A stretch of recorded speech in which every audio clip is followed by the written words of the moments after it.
day. I'm here with Michael, and we're just gonna do some framing inside and play in the water. So much water. We're working on putting studs inside from the outside.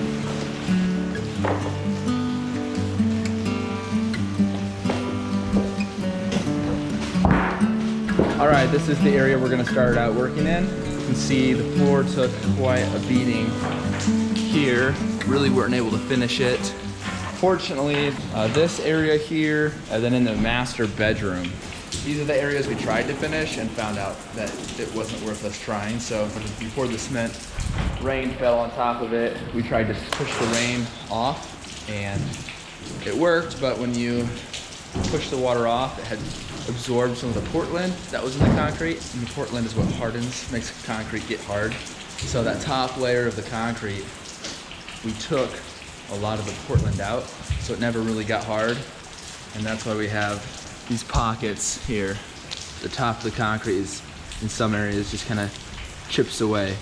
They make some really good leveling cement products that we'll use to smooth it out. The same thing in the master bedroom and back there by where the water heater sits. Doesn't really matter anyway. So, funny story, when we poured the cement and squeegeed that Portland down the drain, a lot of gravel went in there also from the cement and the Portland and whatever. So the next day after we poured, it continued to rain, but nothing was draining down that drain or the other drain.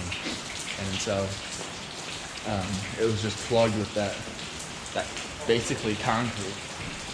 So I had to go buy a snake, and it took me forever to finally break through that material. And then I just took buckets of water and flushed and flushed and flushed to make sure everything was washed out of the trap, out of that floor drain. So that'd have been unfortunate had it cured in there and made it so that I would have to cut the floor up and replace the trap. We're gonna be framing in the little bathroom here, master closet, and the laundry room. That's kind of the next step.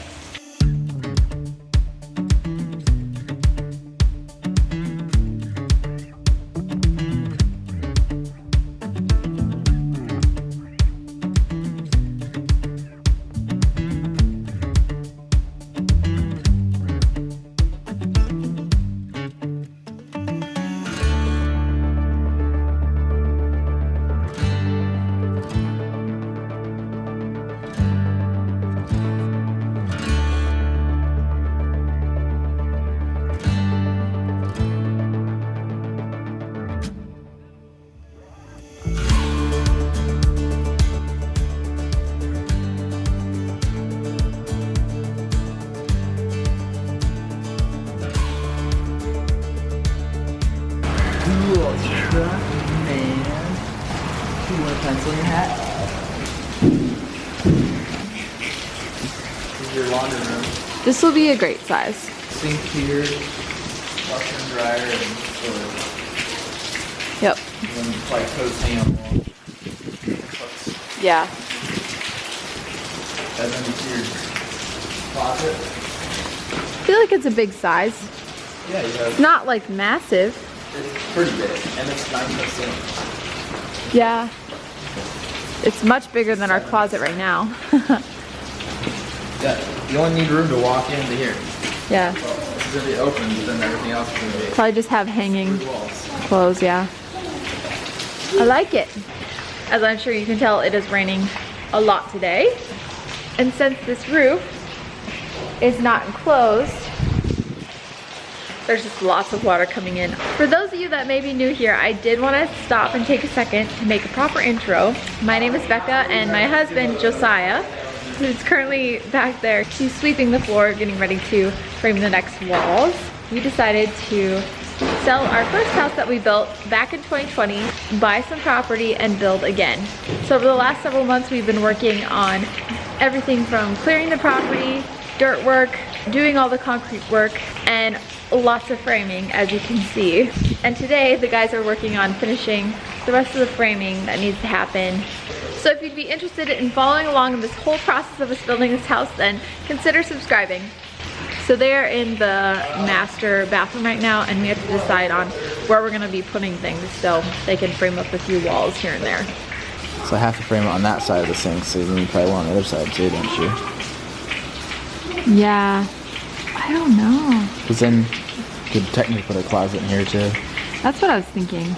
Is it gonna feel like too closed in? You have two like walls. Linen closet. Uh-huh. And you have this toilet wall gonna be here. Like that wide. And then here it's gonna open up your tub, your vanity. Yeah. You have a 9-foot vanity. You know what a 9-foot vanity is? Because that's a 9-foot vanity. Oh. Can you do a 6-foot vanity? No. Shower. Okay, so you're thinking.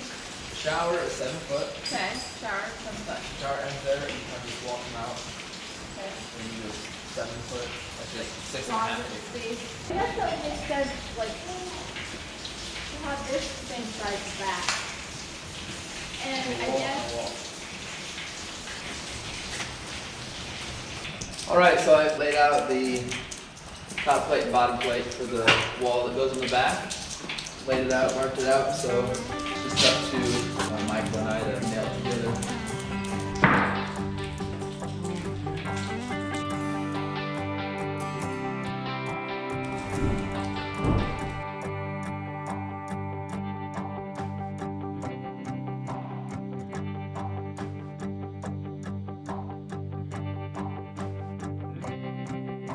So we've kind of laid out what we need for the toilet room walls and the master bathroom.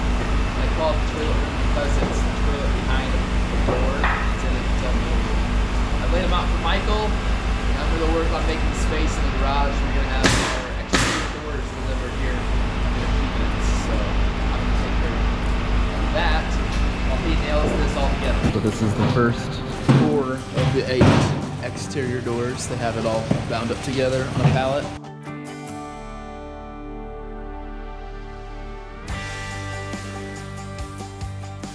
Okay, so here's the door delivery. We've got our French doors in white. And then over here, the front door. That is perfect. I did want something very simple for the front door. I knew that I wanted it like a wood tone. So as you can see, it is wood tone. It's not real wood, but I still love the look of it. Then this is the door jamb. We're just gonna be painting that white because we also have like side light windows, which I'll show you. For side light windows, they're white. So that's these over here. And they do have the same like design that we have in our windows. Our windows, we have the prairie design. I cannot wait to see this front door installed. It's gonna be a while. I'm not entirely sure. I think Joe might be buying some bang doors is what they call them, so nothing special. This is still like a construction site, so there's gonna be lots of tools that could easily dent the doors or scratch them or break them. Probably not break them, but just do some unwanted damage. All right, we're gonna see about standing these walls up.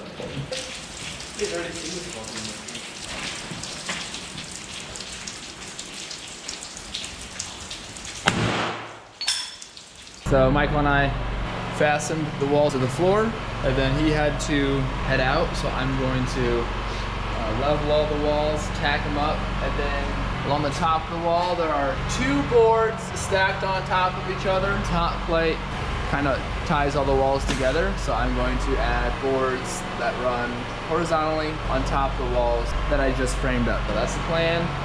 Once I get that done, I think I'll be done for the day. But we'll see how that goes.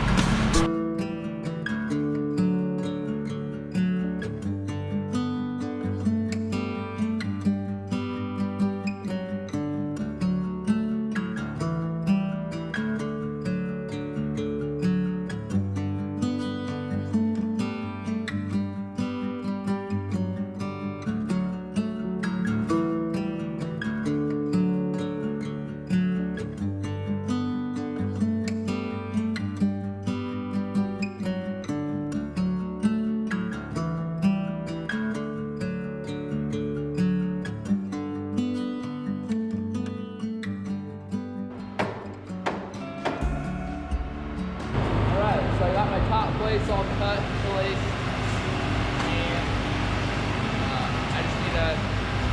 top plates together and then toenail it into the trusses just to hold it in place.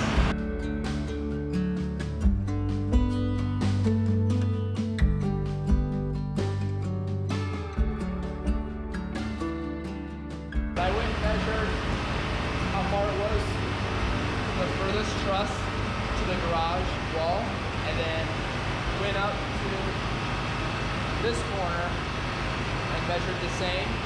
That way I could get my truss spacing set, and then from there it was just 2 foot on center. That way I'm not just nailing the trusses however crooked they might be. So I want to be able to have nice easy drywall work for the drywallers. It's not 2 foot on center. It's really difficult to hang a nice ceiling.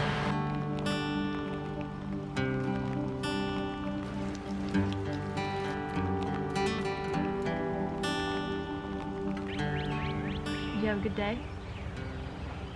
Decent. Alright, this is where we're going to end today's video. Thank you so much for watching. I hope you enjoyed it. Yeah, and if you'd like to follow along on this whole process of us building this house from the ground up, then consider liking and subscribing to our YouTube channel so that you don't miss out on any future videos. She said that. Yeah. Hope to see you next time.